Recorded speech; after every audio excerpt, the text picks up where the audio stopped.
गुरु प्यारियों, साथ संगत जी, सत श्री अकाल। जब श्री गुरु नानक देव जी बाल अवस्था में थे तब उनके पिता मेहता कालू जी ने सोचा कि नानक को किसी काम में लगाया जाए।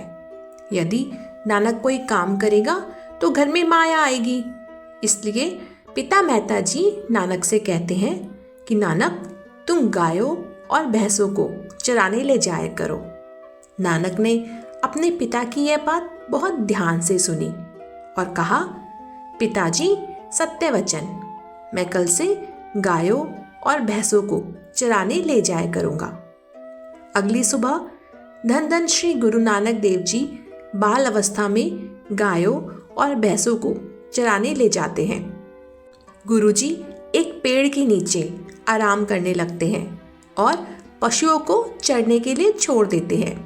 जब गुरु महाराज जी आराम कर रहे थे तभी सभी पशु एक किसान के खेत में घुस गए और उसकी सारी फसल चर गए, जिससे खेत पूरी तरह उजड़ गया।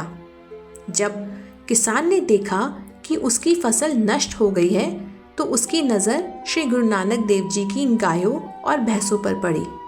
उसने गुरु जी की कुछ गायों और भैंसों को अपने कब्जे में कर लिया। गुरु नानक देव जी तो पेड़ के नीचे आराम कर रहे थे। किसान ऊंची ऊंची आवाज में चिल्लाने लगा।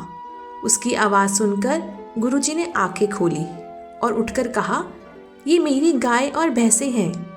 यह सुनकर किसान गुस्से में बोला, हे बालक, तूने मेरा सारा खेत चरवा दिया है।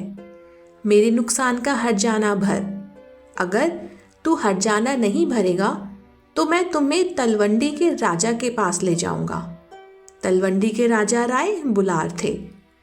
गुरुजी किसान की बात नहीं सुनते और अपनी गायों भैंसों को खेत से बाहर निकाल लेते हैं। किसान ने कुछ पशु पहले ही अपने कब्जे में कर लिए थे। तब गुरुजी ने कहा, जो गाय भैंसें तुमने हमारे कब्जे से ली है उन्हें वापस कर दो। किसान गुस्से में शोर मचाता हुआ राय बुलार के पास पहुंच गया और बोला, राजा जी, मेरी सहायता करो। इनकी गायों और भैंसों ने मेरा पूरा खेत चर लिया है। राय बुलार ने कहा, अच्छा, इस बालक ने तुम्हारा सारा खेत चरवा दिया? और उसने अपना एक सेवक मेहता कालू जी के पास भेजा। सेवक ने जाकर कहा, आपको राय बुलार ने दरबार में बुलाया है। आपके पुत्र ने एक किसान का खेत उजाड़ दिया है। यह सुनकर मेहता कालू जी बहुत दुखी हुए और बोले, पता नहीं हमारा पुत्र हमें कब सुख देगा। जब मेहता कालू जी दरबार में पहुंचे तो राय बुलार ने कहा, क्या तुम्हें डर नहीं लगता कि तुम अपने मस्ताने पुत्र को गाय भैंसे देकर भेज देते हो? उसने किसी का खेत उजाड़ दिया है। अब इसका नुकसान तुम्हें भरना पड़ेगा। तभी श्री गुरु नानक देव जी बोले और किसान से कहा, हम तुम्हारा हर्जाना क्यों भरें? तुम्हारे खेत का कोई नुकसान हुआ ही नहीं। जाकर अपना खेत देखो। राय बुलार दोनों की बातें सुनकर असमझ में पड़ गया। उसने एक सेवक को खेत देखने भेजा। सेवक ने जाकर देखा तो वह हैरान रह गया। खेत तो हरा भरा था, कोई नुकसान नहीं हुआ था। सेवक दरबार में लौटकर बोला, इस किसान का खेत बिल्कुल ठीक है, यह झूठ बोल रहा है।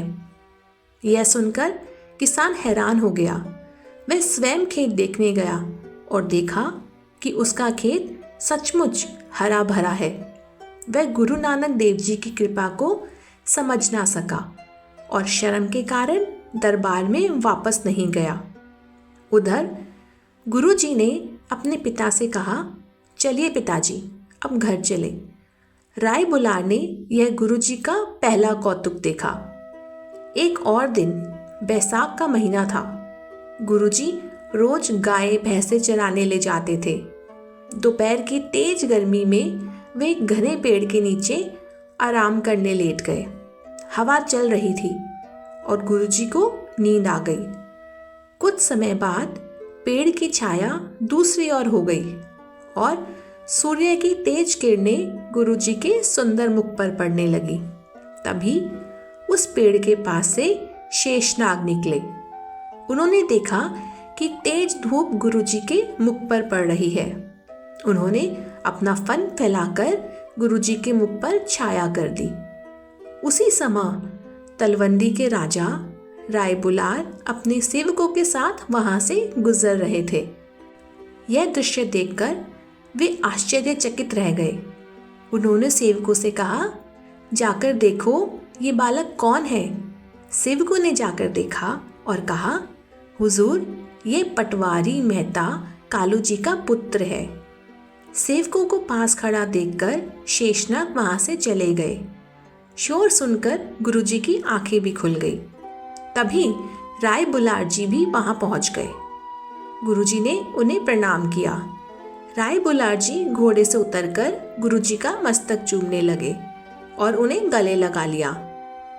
घर पहुंचकर राय बुलार ने मेहता कालू जी को बुलाया और कहा, तुम अपने पुत्र को केवल पुत्र मत समझो। यह मुझे परमात्मा का बहुत बड़ा भक्त प्रतीत होता है। यह जगत को तारने के लिए आया है। इसे कभी मत डांटना। मैं बहुत भाग्यशाली हूँ कि इसका जन्म मेरे नगर में हुआ है, और तुम भी बहुत भाग्यशाली हो जिसके घर ऐसा पुत्र जन्मा है। भूल चूक की क्षमा कीजिएगा संगत जी।